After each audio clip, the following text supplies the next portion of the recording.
Hello, dear colleagues. Good morning, good afternoon, good evening. I guess it's more of a good morning for many of you. Welcome to this week's webinar on behalf of the Fleet Forum.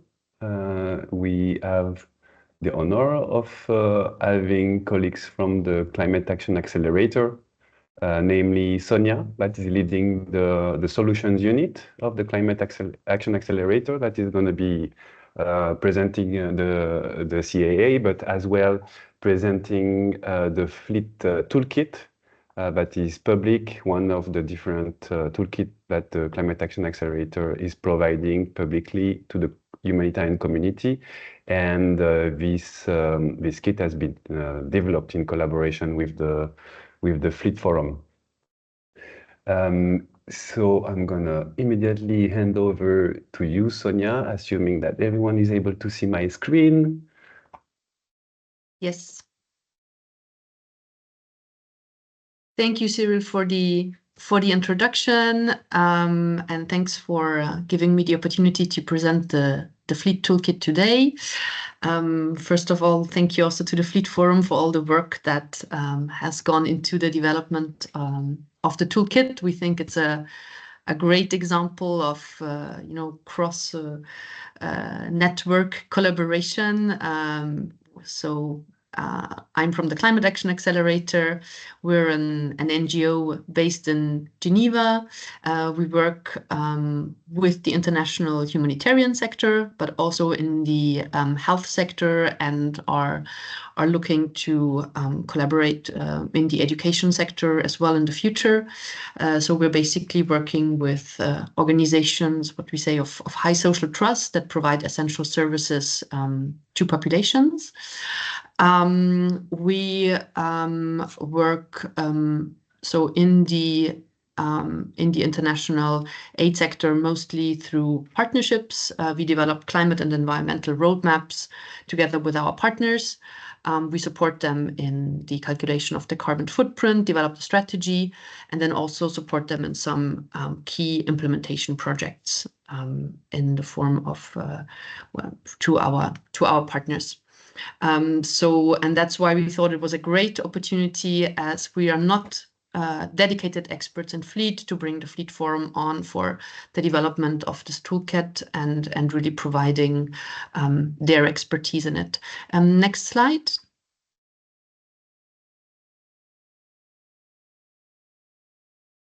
Just very briefly, we have around 30 partners on board. So as you can see, quite a broad range of, be it from the humanitarian sector, but also international cooperation, health, and we also have more and more local, currently in Africa, local African partners, so smaller NGOs, with whom we work as well on a low carbon development path. Next slide, please. Going straight to the sort of the presentation of the toolkit, I want to give just very briefly a few key figures about the importance of working on fleet emissions. So globally, the transport sector, that includes also aviation, shipping, and road transport, accounts for around 15% of greenhouse gas emissions. So it's really quite a relevant share. We also know, and all these figures are from the latest IPCC report. So estimations show us that in the business as usual scenario, these emissions could grow between 16 and 50% by 2050. So not at all in line with objectives of the Paris Agreement. And within the transport sector, I think we always think of aviation, but actually globally, passengers and freight by road transport are the largest emission source for around 70% of transport-related greenhouse gas emissions. So that's globally. From our partners, so these figures are really just like rough estimations. They are not, we didn't do a dedicated study for this part, but it's around 5 to 15% of the carbon footprint to our partners in the humanitarian sector. So it is really a significant part of the impact of the sector. Next slide, please. The approach that the Fleet Forum proposes for reducing emissions or the impact, general environmental impact of fleet is very much aligned with, on the one hand, what the IPCC recommends, but also on the other hand with what we call the sort of the solutions hierarchy at the Climate Action Accelerator. So, you know, the best emissions are those that do not occur at all. So, you know, avoid and reduce the need for motorized travel. Then, you know, if you can't avoid, shift to more environmentally friendly modes. You know, can you shift from a four-wheel drive to a smaller city car? Can you maybe cycle? You know, what is the most environmental friendly mode? And then if you actually have to take some sort of motorized transport, improve the energy efficiency of the transport mode, you know, lighter vehicles, for example. There's also, I didn't put a slide on this, but we also know that, you know, there's also quite a high potential for reducing emissions. You know, eco-driving, we know estimations is around 10 to 20% of the fuel emissions that can be reduced.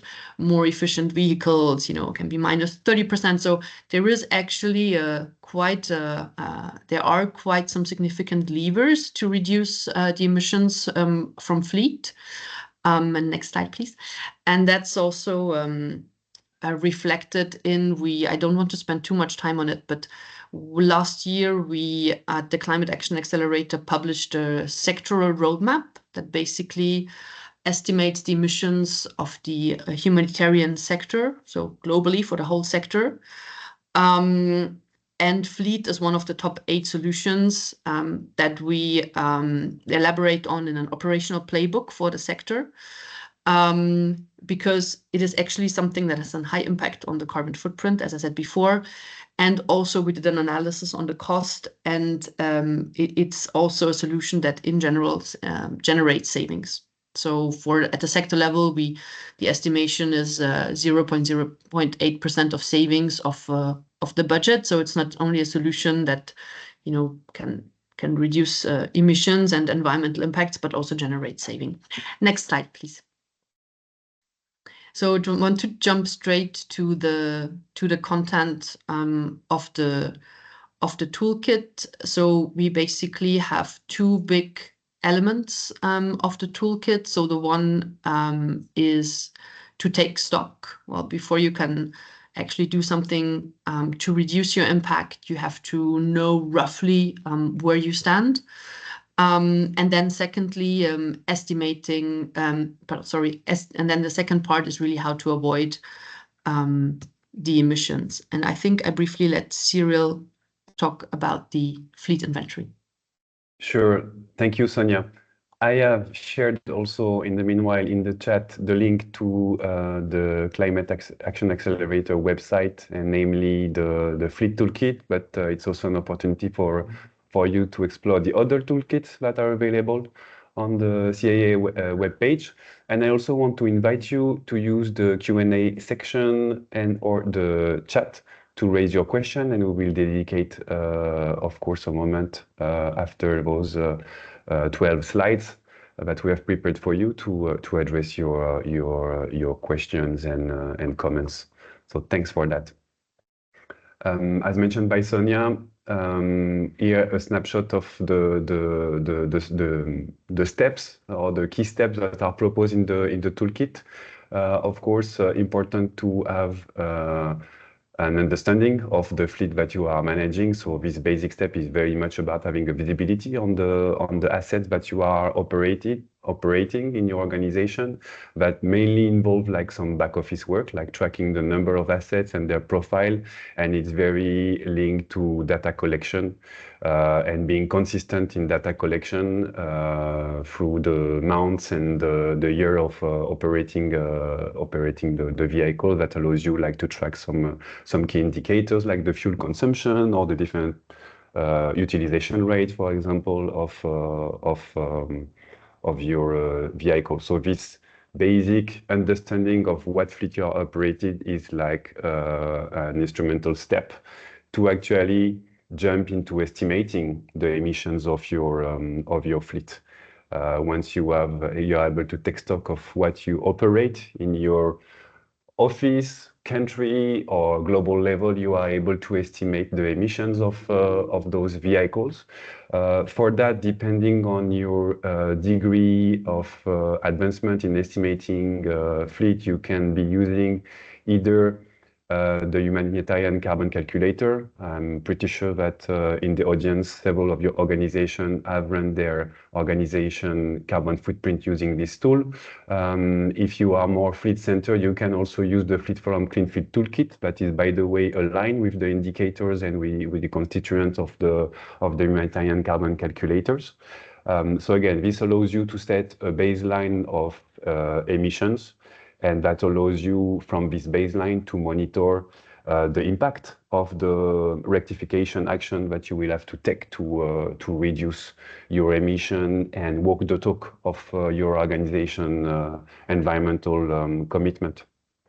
So they are also important to notice different grades in the emission. Of course, dominating the understanding the emissions of your fleet is very much about the scope 1 of your organization emission. But it's good to bear in mind that your organization does also have a responsibility and an accountability towards the scope 3 emission that are linked to the colleagues commuting, home, office, home. It's often something that is overseen and important to take into account and to gradually take into account in your efforts of measuring your environmental impact and your emission. To conclude on this part of taking stock, key message is that don't wait to have the perfect baseline to start trying to document and taking stock. You can start with the information that you have. You don't need to have the perfect exact picture of what your fleet is, on what are your emissions. What is important is to start, and you will be improving on the go. And last point, and we'll get into that now. It's not necessarily a sequence approach. It's that you can start taking stock of your emission, but that doesn't impede you to start taking action. And I'm gonna hand over back to Sonja here. Perfect, thanks. Can you move on to the next slide, please? Yeah, perfect. So yeah, now we're going to the second big part of the toolkit, which is now actually about avoiding, shifting, and improving fleet emissions. So the first step on how to avoid.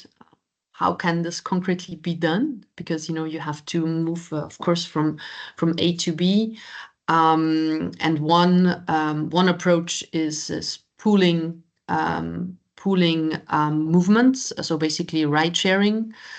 So the Fleet Forum has worked on ride sharing initiatives, one in Lebanon and one in the Central African Republic.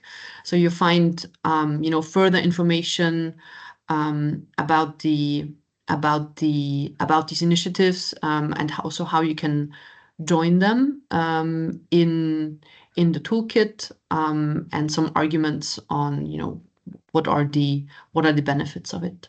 Next slide.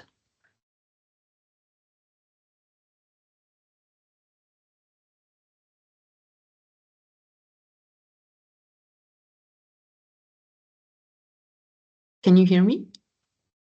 Yes. It didn't move to the next slide? Oh, now it works. Okay, sorry. There was a bit of a backlag. Apologies. Small lag. Yeah, no problem. And then another tool that we developed in collaboration is a decision tree. So a decision tree is mostly it's basically an awareness raising tool that you can, for example, use as part of a workshop or put into offices and share broadly with the team. Maybe you can just go to the next slide and show the actual decision tree. So here it's really about which transport choice to make. So what are the steps to consider when deciding about the least impactful transport mode. So the first question to ask is, is the journey actually necessary? Can I, for commuting, what Cyril mentioned, can I work from home?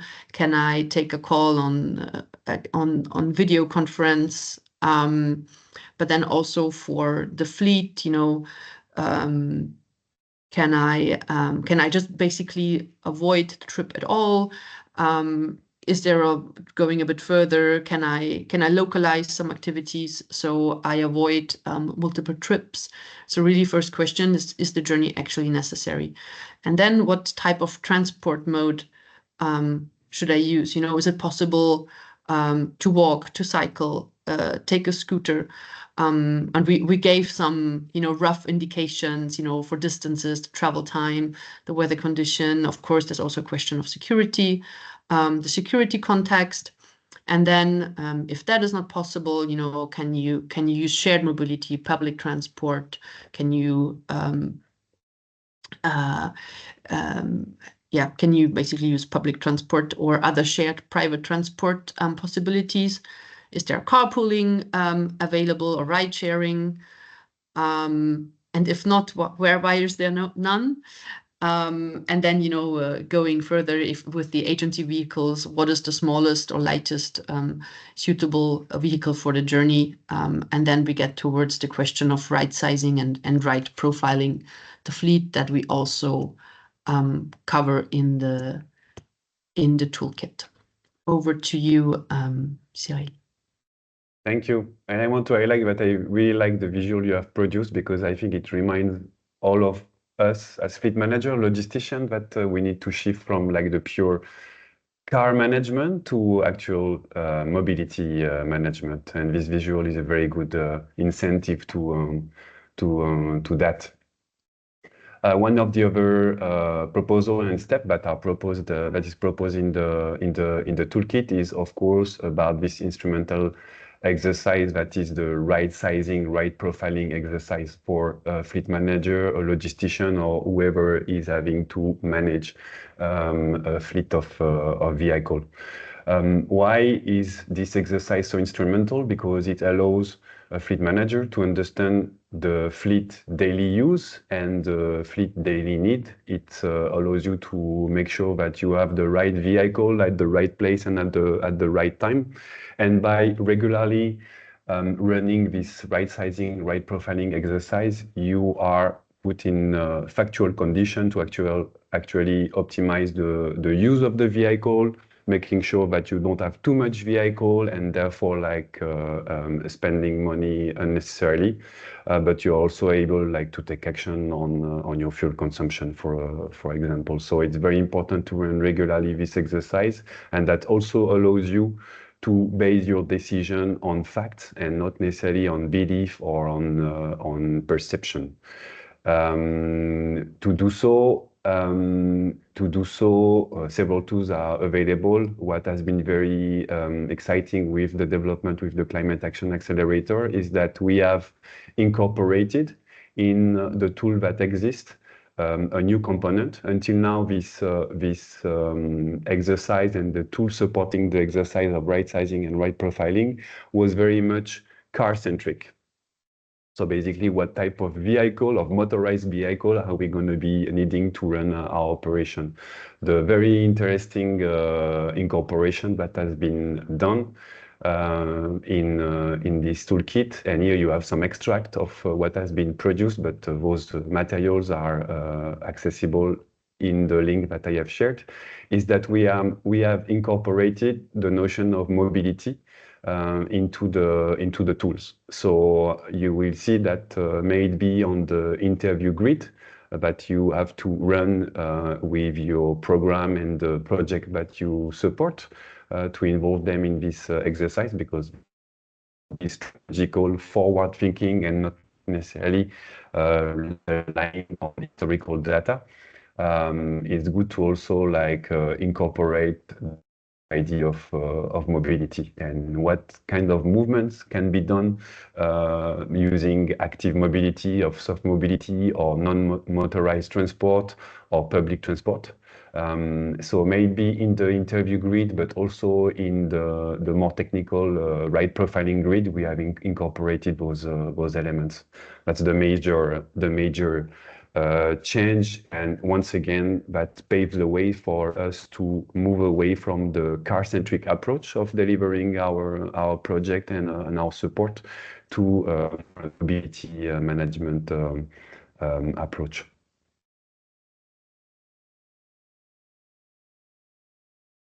Back to you, Sonja, on the procurement Purchasing criteria.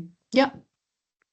And this is now the sort of on the last part, on the improving. So, how can you improve the energy efficiency of different transport modes, be it when hiring vehicles, or be it when buying vehicles. How can you get to the least impactful type of car when having to buy or rent a car? So together with the Fleet Forum, we developed a sort of checklist that can be used. Maybe I think, no, we don't have an example, but basically it gives a category of the criteria. What I particularly like about it, that we also Fleet Forum provided really high contributing criteria, so curb weight, engine power, and external dimensions. So really also giving a sense again of priority. So these are really the criteria that you need to look out for when purchasing or renting a vehicle. Then criteria on emissions. What are the emissions per kilometers? The tire size, the energy type, the fuel consumption per 100 kilometers, the energy efficiency.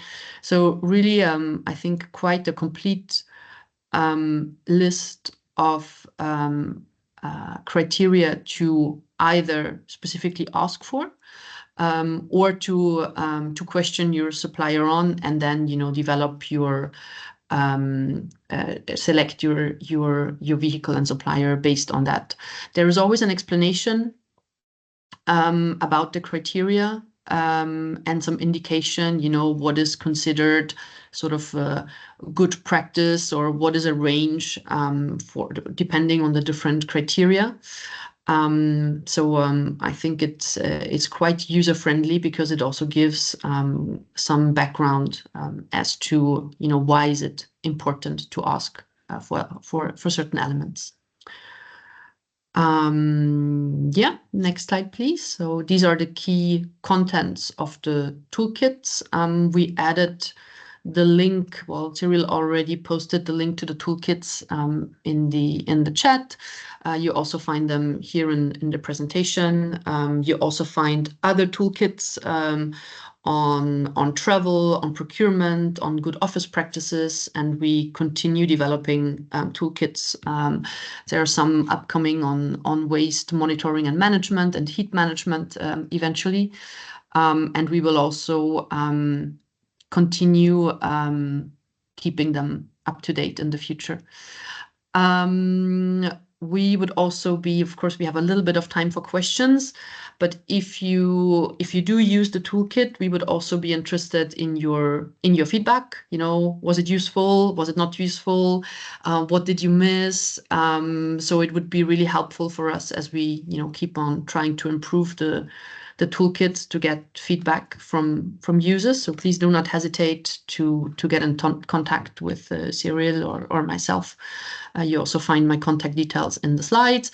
And then last but not least, I also, maybe if you go to the next slide, Cyril, also encourage you to check out our website. We also have, in addition to the toolkits, we have a repository of climate and environmental solutions on our website, where you find more overview information on different climate solutions. You also find the work with our partners.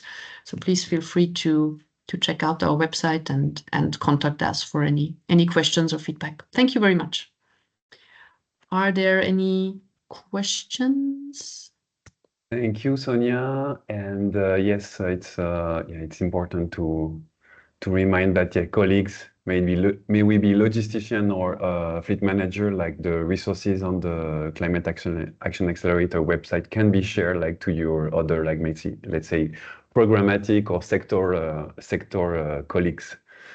I think so. We have a couple of comments. So you have already mentioned that all the snapshots of the tools that we have displayed in the presentation are all accessible in the toolkit. So you can, by downloading the toolkit, you have then access to the Excel file that we have shared, namely the one on the right sizing and white profiling. We have a comment. We have a comment from Ebuka. So yeah, Ebuka, I think your comment is illustrating one of the points that we have raised here, and the importance to balance, let's say, having an accurate estimate of emissions versus starting to take action. So of course, like the emission of the sector, may it be transport or not, are always having a variation depending mainly on the way they are calculated. But our key message here is that even if it's a rough estimate that you generate by using the Clean Fleet Toolkit or by using the humanitarian carbon calculator, it's still a good start to have an estimate. You will improve like this visibility and the accuracy of your calculation, but that shouldn't be barrier for you or for your organization to start taking rectification action and starting working at reducing your emission. And what we have presented is one of the key tools that are at our disposal as fleet managers to start taking action. Do we have questions or more comments? Yes, there is one from Catriona. Are the new tools on mobility right sizing designed to replace the existing Fleet Forum right sizing tools or to complement what is already there? They are very much a complement. They are very much a complement and let's say an effort into integrating this notion of mobility management into the tool. So that's why as well it's so important, as was highlighting Sonja, for you to provide feedback. So we can continue, improving and proof testing, if I may say, out of our field work, like those elements. Yeah. Great. I don't see any further questions. No, neither in the chat or on the section. Well, in that case, we will conclude with a little bit of advance, as we all have like busy schedules. So I want to thank all the audience for attending today's webinar. I want particularly to thank Sonja and your team, Sonja, the Climate Action Accelerator, for allowing and contributing to this development. And I wish you all a good rest of the day and of the week. Thanks a lot, Cyril, for having me, and thank you everyone for your interest. Have a good day. Thank you. Thank you all. Bye-bye. Thank you.